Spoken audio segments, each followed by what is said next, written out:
Welcome, everyone, to the Captive Audience. I'm Kevin Hoare, and it is the 21st of January, 2025. One day and so many hours, one day and 6 hours after the end of an error, I should say, which is the Biden administration is now history. And I know last night you got to hear from Sonny and Don talking about their observations as they got to watch a lot of the inauguration. I also got to watch a lot of it, not in person, even though that was the plan, but got to see a lot of it and also stayed in touch with folks that are over there in DC that got to experience what they could experience. And with us here tonight, we're very fortunate to have Paul Metzler, Lane County Republican, also one of the folks that worked on Monique Despain's congressional campaign here in 2024, and all around great guy. He and his wife, Helen, are out there in DC, and they've got a story to tell. And so welcome to the show, Paul. Well, glad to be here, Kevin, and happy day 2 of America's golden age. Exactly. That is what President Trump said, right? He said exactly that. And that's right. And he means it, like everything that he says, he kind of really means it. And I know that a lot of the stuff that goes on, people don't always see or experience, but he's actually been saying what he needs to say all along. Now here, I'm putting up some of the photos that we're going to share here in a minute that you've taken. But first, let's familiarize people with your travels. So you guys left, I think, on Friday. Is that right? That's right. We left on Friday, got into Friday night, and then, got set up in our hotel and everything. And then Saturday, we went to our congressional representative's office to pick up the inauguration tickets, although by then it was very clear that the outside events had been canceled, and so these were going to be of sentimental values only. Yeah. And then also just traveled around DC a little bit, particularly to reconnoiter and see where the rally was going to be on Sunday. So then on Sunday, went and got in line for the big victory rally that was taking place at Capital One Arena on Sunday. And the doors were supposed to be open at 1, and rally started at 3. And then President-elect at that time, Trump, was going to appear at 5. So I got there and got in line at about 9 o'clock. Yeah. It was very long by then. Very, very long. So you got there early? Not near early enough. Yeah. Not near early enough. Yeah. So I didn't get in.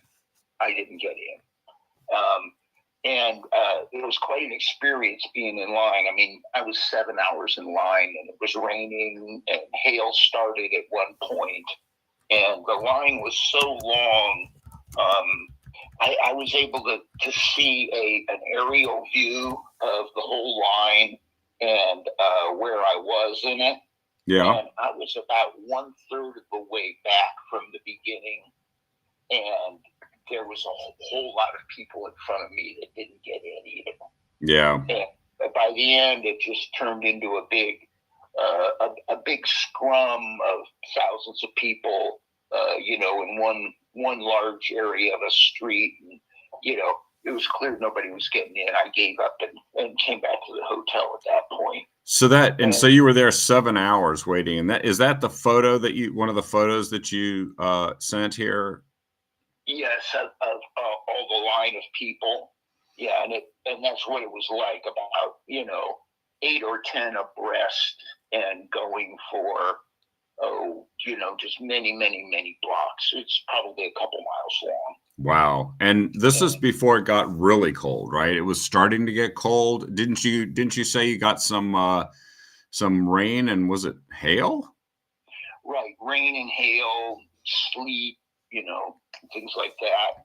And I came better prepared than most people.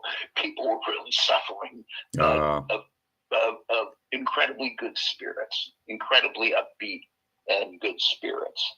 it just And shows the so, power of good spirits, huh? yeah, no kidding, no kidding. And then for us on Sunday, after that experience, we said getting into the big inauguration rally itself, which was at the same place, Capital One Arena, that was going to just be hopeless. Yeah. But I did meet up with some people here at the hotel who were going to a watch party that was hosted by Human Events magazine. And so went to that, and it was, probably 400 or 500 people in a ballroom. I think that's one of the pictures I sent you with the little girl waving the flags in front of the crowd. And so watched the inauguration there. And, there was very high spirits. Lots of cheering when Trump or friends came walking into the inauguration room. And then, frankly, a lot of booing when it was Biden or Obama or even Pence. Yeah. When they were walking in, there was a lot of booing. So watch that. And then the next day, Monday today, just visited some museums and actually took the opportunity to do a little personal lobbying and went and made a personal visit on Senator Merkley and Senator Wyden's office. Oh, nice. To make a personal visit and encourage them to vote to confirm Tulsi Gabbard. Nice. So how did that work? Tell us how that worked. I'm really curious.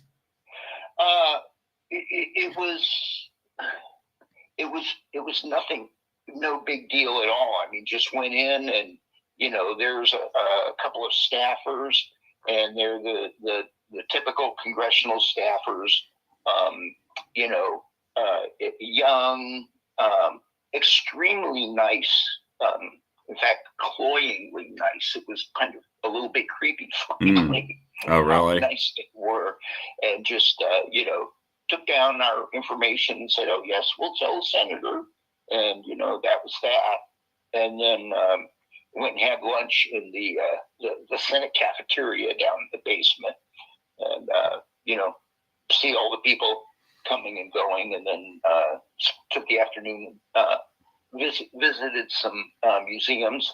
And then that was the day. Well, here's the photo of you brandishing your left and right guns there, showing it off in front of I believe is that a mastodon?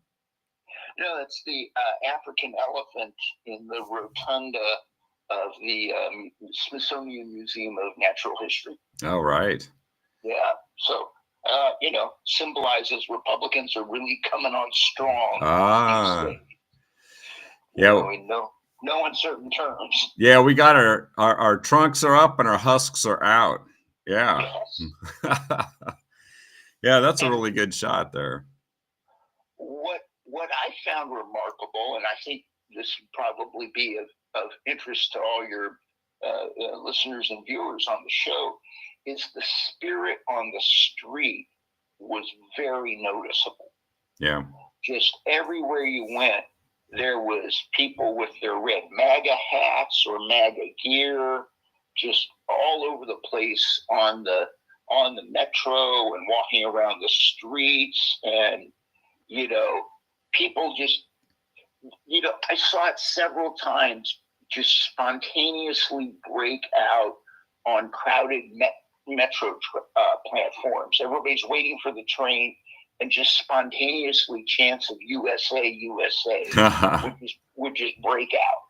And everywhere you go, all I ever had to do, and I saw other people have the same thing, is you just pass somebody by with a red hat, and all you had to say was quietly, "Hey, nice hat." Before you know it, you're in a conversation, and they're from, California or Pennsylvania or Nebraska or Iowa, Georgia. Those are just some of them today. and they would all say they'd come for the inauguration, and what was going on politically in their state, and just such high spirits, such enthusiasm. Well, and it seems like just think back to 4 years ago when literally the people running the country, as well as the ones cooperating with them, were kicking us off social media. A lot of folks thought the next thing was email was going to be shut down next. We didn't know.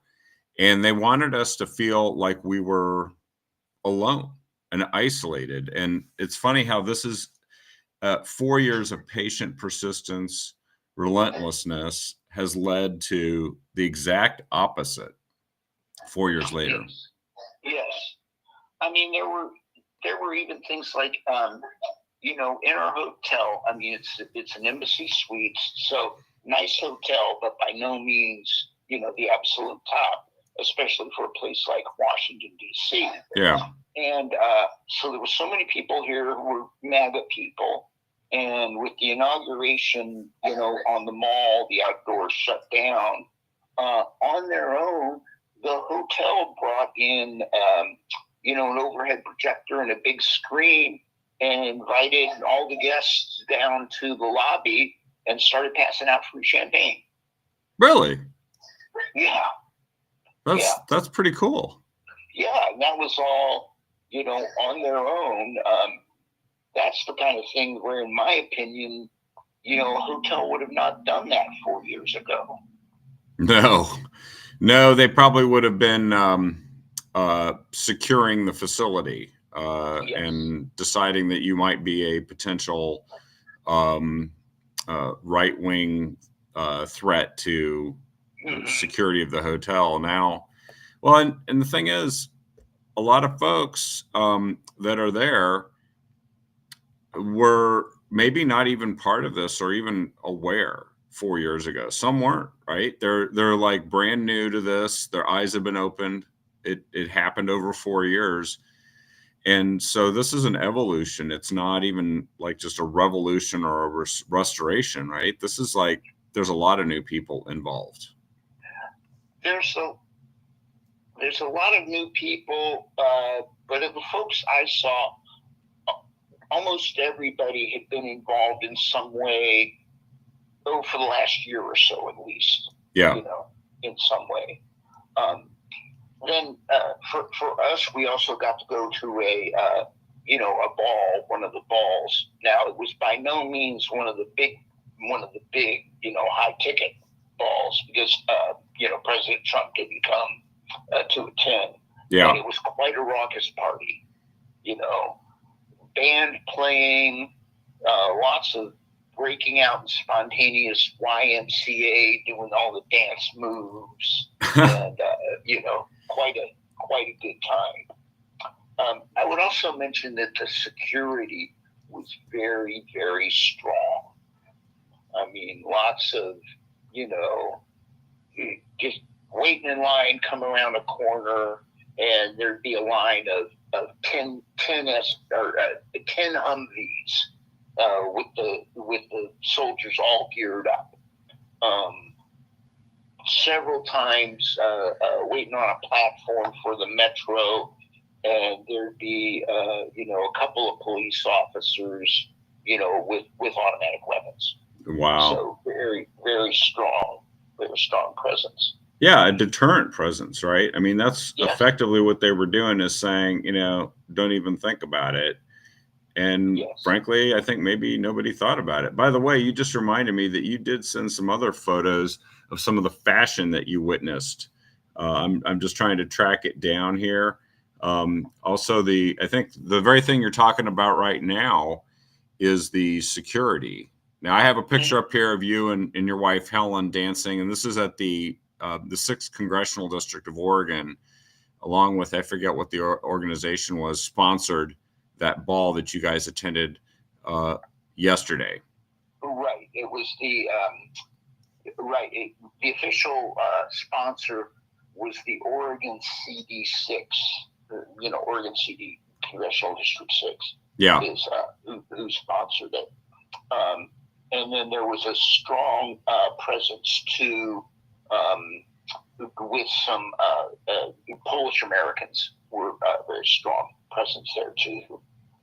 In fact, Really? there was an appeal by one of the speakers whose father was of Polish ancestry, maybe Polish birth, but an American citizen, who'd been pursued from January 6th and fled to Poland to avoid prosecution. Huh. And, took sanctuary there in Poland. And, so there was a fundraising drive for him. And actually, there's a drive to create a special medal for January 6th prisoners. And they were raising money for that. Well, and of course, all those executive orders that were signed by President Trump, ensued yesterday, right? I mean, and that was really that's the first time I think anybody has ever seen someone sign a bunch of executive orders in front of a crowd at a rally. Right. Made it a publicity event. Made it a rally event. Yeah. Yeah. Something else that made a very big impression on me that I think your viewers might be interested in is waiting in line all that time with all those thousands and thousands of people, and take an hour to maybe move a block and then turn a corner and an hour or two to make it another block. I kept looking at all the buildings. I mean, it's Washington, D.C. downtown. It's a big city. So there's all these multiple story buildings. And I kept looking at them and thinking, those look like apartments. People live there. Yeah. And we all know Washington, D.C., I don't know what the figures were in the last election, but it's over 90% Democrat, probably more than that. And I just kept thinking, what are those people thinking? The dyed-in-the-wool, hardline, left-wing Democrats work for the federal government, live in Washington, D.C. If they look out their window and see that crowd, there can be no doubt in their mind that the country has changed direction. Oh, yeah. Yeah, no, I think that. And actually, although some of them are filled with fear and trepidation, what are they afraid of if they're doing their jobs? Yeah. Really. I mean, everybody seemed really nice in D.C. And I mean, a couple of times I was on the metro, and it was pretty crowded. Subway, and it's pretty crowded. And I'd see somebody with a red hat, and we'd start chatting, and have quite an animated conversation on MAGA subjects. But nobody was scowling at us or saying anything under their breath or anything like that. So I think things have changed. I don't get the feeling that would have happened a few years ago.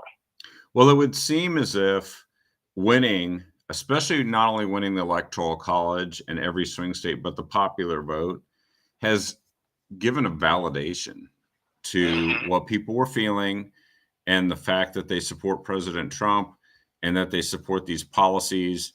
While for the longest time, the whole game was to shame people into thinking that they dare not speak out, they dare not say anything, yes. or they'll be targeted. They'll be called out and targeted. They'll be targeted. They, might lose their job. Might get yelled at riding on a subway. And I don't think that's the case anymore. No. And I like the fact that this represents almost a coming of age, a mainstream of this whole movement. That's what we're really seeing now. By the way, we got a couple of questions here. And while I'm trying to display one of these photos, let's see. Anna says that she enjoyed rejoicing as each order was read, as they read what each order was as he signed it. And did you get to watch all of that? Was that from the hotel? Did you get to see that? I only saw news coverage afterwards. Yeah, because some of it was like really, there wasn't something set up specifically to watch that, right? No, and just the way the day was going, I wasn't. I think it was being displayed in some places because there was some live broadcasts of the rally that day, and that's where he signed those. But I wasn't watching the live feed right then. I just saw it afterwards. One of the questions was, how far was your hotel from the Capitol building? Was it, did you have to walk everywhere, by the way, or was there other ways to get around? Well, we were down in Alexandria. The metro station is literally across the street, and then it's about a 15 or 20-minute metro ride downtown. And then there's metro stations that are very close to everywhere we wanted to go. Yeah. And if anyone's visiting DC, I highly recommend that. It would be a real heartache to be driving around in your car and finding parking and everything. Yeah, parking and just stuck in traffic, and half the roads are blocked. So I've got the photo that you sent of the security moving in. I don't remember when this was. That would have been on Sunday. On Sunday. Oh, okay. Like when you guys were trying to get into the event, right? Right, when we were trying to get into the victory rally. That was the day before inauguration. Yeah, and that was, I believe they must have been National Guard because they were not local police. I believe they were National Guard. Yeah. Well, see, that just proves that National Guard can be deployed to the Capitol, for protecting the Capitol and the people there peacefully making their voices heard in it. Something that we were told was impossible 4 years ago. Right, and on very short notice too. Yeah. Because this big this big crowd that only occurred when it became clear that all the inauguration day passes, were all canceled because the weather, nothing was going to happen out on the mall. So they were able to pull it together in very short notice when they wanted to. So, I can't find those other photos but there were women in pretty interesting Trump dresses, basically, that I think you had sent through at some point. Oh yes, and that was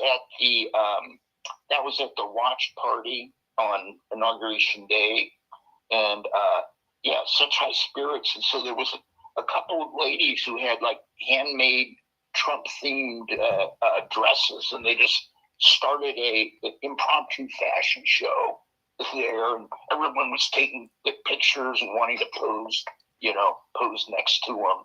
And there was a lot of pretty wild outfits among people waiting in line too.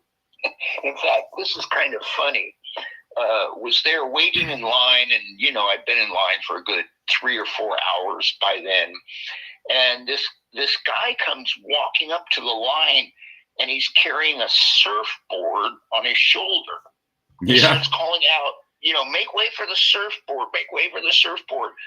On top of the surfboard, he had a lifetime cutout affixed to the surfboard of Donald Trump as a surfer on top of the surfboard.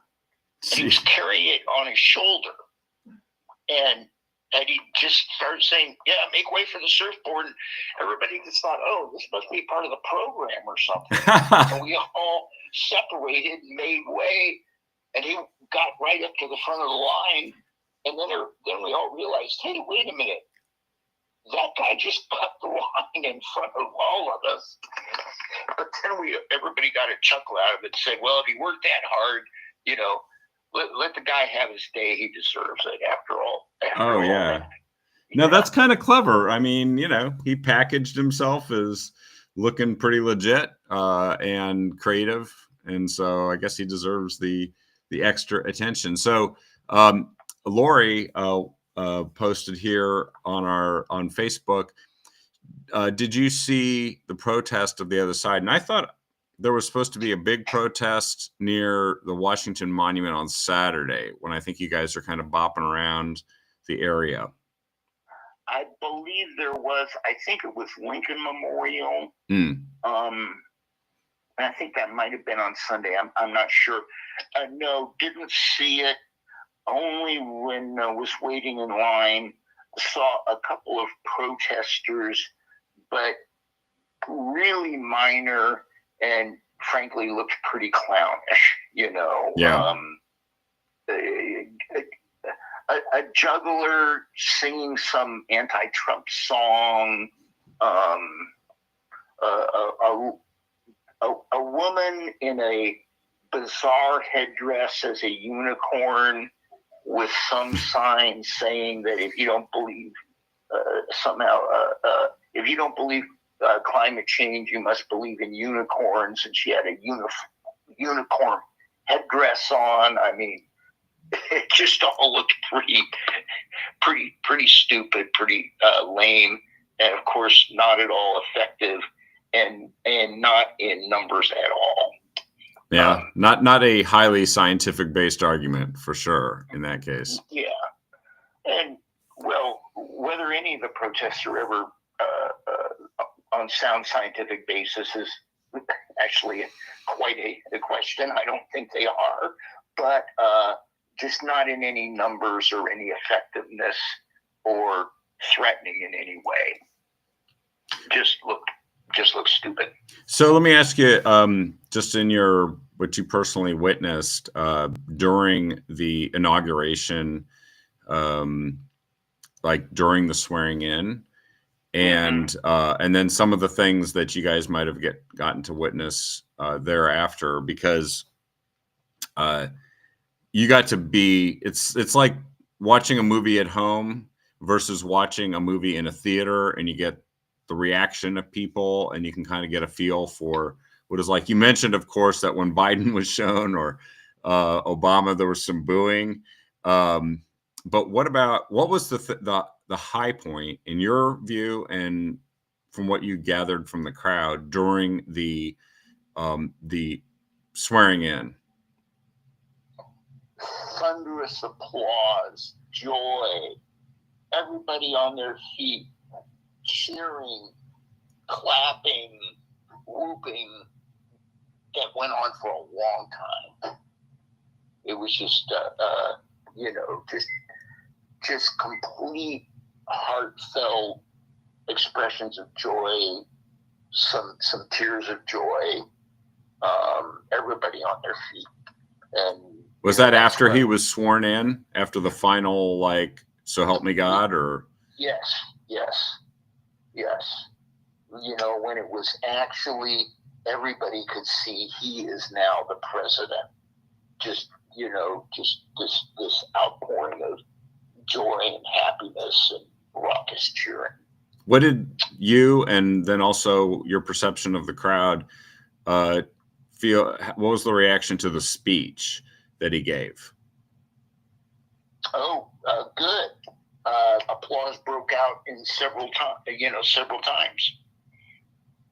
You know, it was just very high spirits for, a good, however long it lasted, an hour or two. Just very, very good spirits. I think the speech was just over an hour, or right around an hour, I think. But it was interesting how President Trump got up there and literally said right in front of Biden and Harris, like, we're going to fix this mess that exists, and here's the mess, and this is how we're going to fix it.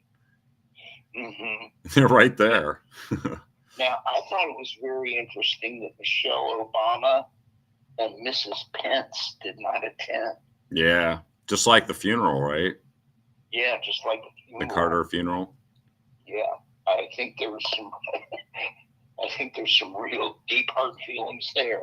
Well, Michelle Obama might not be proud of our country again. So Guess that's probably her explanation, my guess. And then I can't speak for Mrs. Pence, but it was, you could see Bill Clinton kind of hanging out in the back there, and Hillary. And I did find it a positive thing that everybody stood and sang God Bless America when it was sung. And that was, I forget the name of the singer that was singing that. But there were these moments. Did the crowd where you were engaged in any of this, like when these songs were sung? Started singing along, and also at one point during the program, it was not being sung, but the music was playing of a classic hymn, "How Great Thou Art." Oh yes, I remember that. And the crowd broke out singing along. Wow. So people recognized the melody and they started singing it. That was pretty cool. Yeah. Well, this is a really great summary. I don't know how much time you probably have to get on to some things here. I know that you're figuring out flight details and all that. Well, no, I have some more time. I have a little more time. All right. Well, I was curious, what your feelings were about the things that President Trump said in the speech that he's going to do.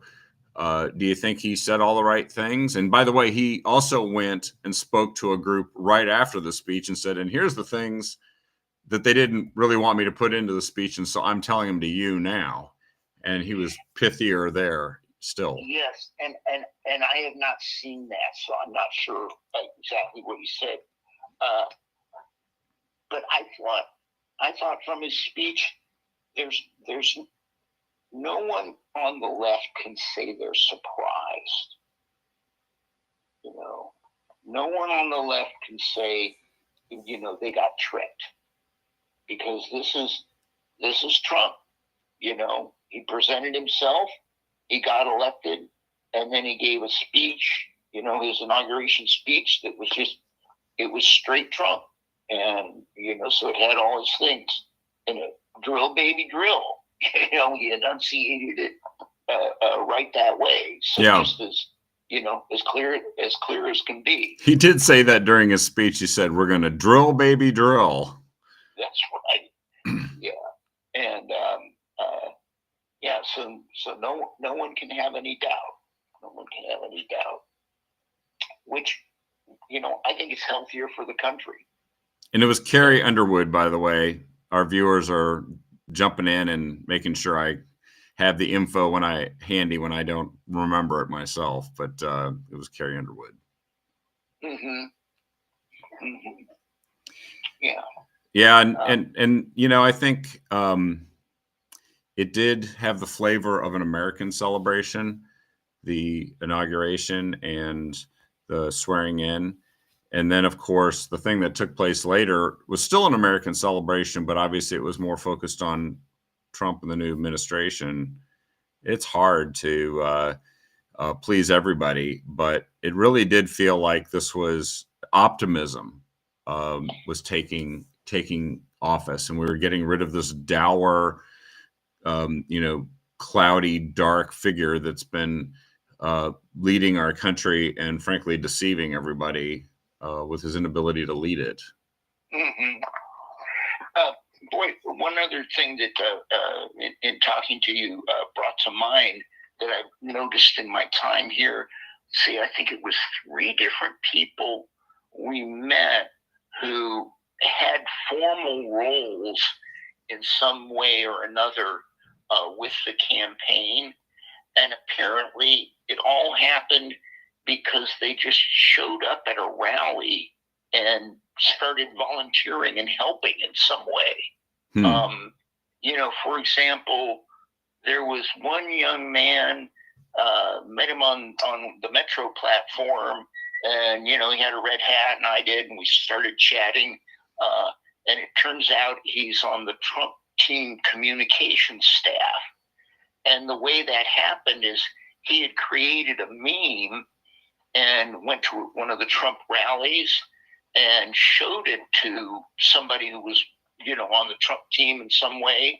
And they liked it so much that they hired him. Huh.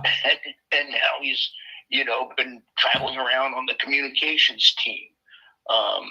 Somebody else who was doing a reception at one of the big balls with Trump, apparently same thing, just showed up at a rally and then started volunteering for some little task or another. And now, has been traveling around the country with the campaign, doing administrative type work. And when I saw him, he was checking in people at one of the balls. Huh. Someone else, a lady we started chatting with on the Metro, and let's see, this would have been Sunday night, and she had been doing something, helping she was helping a commander-in-chief's ball.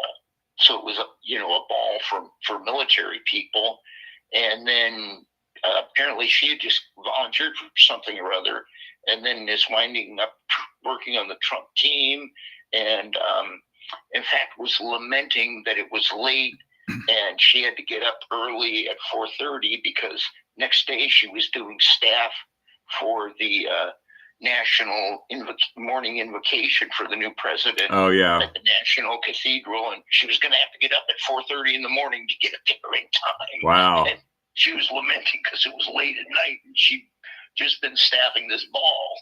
Well, hopefully everybody remembers this and knows President Trump will only be president for 4 years, period. And all of these folks all this interest that was generated, all these folks that got involved, you and I both know someone has to carry that forward and turn this into a more permanent thing. Yes. Because we don't want to keep having to fight these same battles every few years, reversing the damage that's done by, people like Joe Biden and Kamala Harris and others that certainly will come down the pike. So this is going to be really important that those folks that you mentioned maybe get involved in the party or in other organizations that can take that effort forward. Now, there was Lori said, any feedback as to why Trump didn't have his hand on the Bible? And I don't know if you had any better access to information than we did, but I noticed that when Trump came up to get sworn in, it was a bit quick. Like it almost started too quick. He barely got up there. And then, what's his name? The Chief Justice, John Roberts, started reading this. And I think the rest of the family hadn't even gotten up there yet to stand next to Trump. So Melania, who was bringing the Bible he was going to put his hand on, actually hadn't gotten up there before the oath started being administered. And I know that, some of this stuff it's hard to rehearse. There's nerves and chaos and like a billion people watching. But did you notice this? And was there any reaction or commentary where you were? I missed that, and I didn't hear anyone else say anything about it. Yeah, it's all this stuff that gets into the echo chamber. There's another thing going on right now where they're claiming that Elon Musk was issuing Nazi salutes at the Trump rally yesterday afternoon, and of course, then when he described it, people are just essentially taking still photos and trying to make it look like he was doing a Sieg Heil, when in fact he just said, "My heart goes out to you. It is thanks to you that the future of civilization is assured." And then he touched his heart and reached out with his hand, and they're all like, "It's Nazis," Well, something I noticed or paid attention to is like the facial expressions of all the folks in the ceremony. I mean, certainly Hillary looked very dour. But one face I noticed that has not been commented on is Melania's dad was there. And, his life, I mean, from what I've read, he ran an auto parts store in Croatia. And I kept thinking, what must be going through that man's mind Oh yeah. to go from an auto parts store in Croatia to here, being in attendance at the President of the United States inauguration for the second time. Yeah. Wow, what a story there. No kidding. What a story there. By the way, I do want to mention that the Anti-Defamation League, an organization founded to combat anti-Semitism, said that it seems Elon Musk made an awkward gesture in a moment of enthusiasm, not a Nazi salute. So, it started already. The left, the crazies that just are going to start trying to change the subject and say a bunch of things. They've already started, and we just have to stay positive and focused on this agenda. Yes, and that is hopefully buoyed everyone's attitude and motivation. Like, we can't just declare the world saved and go home and say we've left the world in Trump's hands. We don't have to do anything. And if there's any lesson from the last 8 years, is that actually it never ends. You just have to go and find your role. Well, that reminds me, it stimulates my thinking about two different people. One was a couple from Florida, and one was a couple from Texas. And we were chatting on the metro, and I told them, "Oh, I'm from Oregon. Democrats control. They have super majority and all the top offices." And expressed to these folks, "Oh, it must be so great to live in a red state. If I lived there, I would feel like I'm basking in the warm sunshine all the time." And they were like, "No, that's not the case at all. We have to stay on top of it. We have to, work in politics constantly to, keep it from going bad." And so that kind of illustrates what you're saying. You've got to keep up the fight, even when you think everything's solid and wrapped up and you won, which, to those of us in Oregon, I think we would have the tendency to think that about Florida. Okay, they turned it around, put a bow on it, everything's great, don't think about it anymore. Well, that's not what the people who live there were saying. No, and I remember Ohio and Florida were the ultimate swing states. George W. Bush won it by 525 votes in 2000, and they still tried to overturn that. And then Ron DeSantis in 2018 only won Florida by like 0.5%. And obviously it was different 4 years later, but these are states, some of them are like newly red states and may not stay that way if people aren't persistent. Right. If they don't keep, they don't do maintenance work, so to speak, We did meet one couple again on the metro. They were on their way to one ball. We were on our way to another. And turned out they were pastors of a church in J.D. Vance's hometown. All right. And, and knew him and knew his mom. And, family members of theirs had fundraisers in their home for J.D. Vance's first run for office. So, small world. And frankly, for Helen and I, that was one of the greatest parts of the whole experience, is just meeting the other people, feeling the energy, knowing that there's people all over the country who have the same way of thinking and, are here all celebrating together. It was really great. That is great. By the way, Carla on Facebook here said she read that Trump needed to be sworn in by noon, or there would not be an elected president for however many minutes. But I actually know that the papers that transfer power were already signed and would take effect at noon no matter what, even if there was no swearing-in ceremony. The swearing-in ceremony is a ceremony.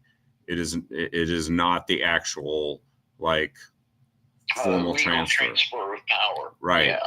And so a lot of people have gotten that impression and been worried what happens if, something disrupted it. Trump would be the president at 12 noon, period. Well, and that's it. So even if, say, there was a terrorist attack and, he had to immediately be moved to the bunker. He's president. He's president. Yeah, he's president, and Biden is cannon fodder at that point. So yes. So our experience has determined that we're going to set up a little savings plan and start putting away money, a little bit each month for the J.D. Vance inauguration. Oh, there you go. Well, and we got some work to do on that too, especially here in Oregon. I'll just share with you that Tina Kotek, the governor, says that that they're training state workers not to cooperate with Trump's deportation plans.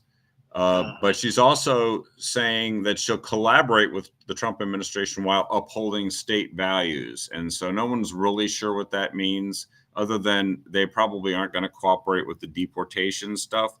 And I just wonder, what are they going to do with the tens of thousands of criminals that are here and the others that will probably come here when they know that they can get a free get out of being deported status in Oregon? We gotta make sure that voters know this, Yes.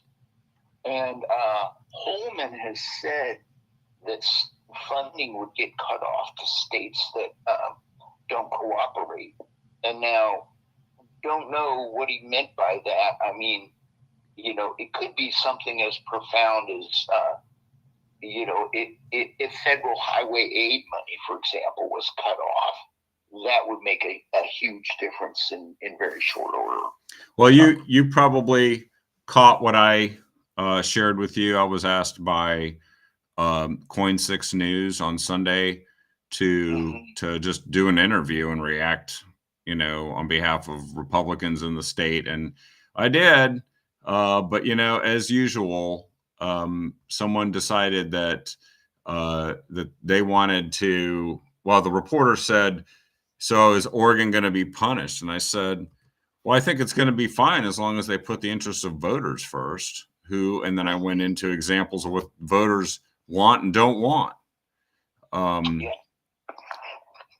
So I think this is the truth. This thing about being punished is kind of bogus, because it's not punishment if you decide that you're not going to comply with federal law. Yeah,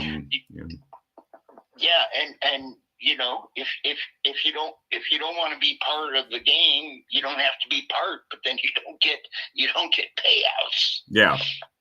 Yeah, you don't get federal money to go and work against the priorities of the federal government and the people who elected those folks. So I think we've got a real opportunity to right the ship and demonstrate what real leadership and real problem solving looks like. And that's what I felt so good about yesterday, is it was just to be paired with what they're getting in a place like Oregon from Tina Kotek. Yes. My personal experience here is the Republican Party of Oregon looked much stronger to me after such a successful ball that they had, because I don't think they've done that before. Maybe I'm wrong. It was the CD6 folks, right? Yes.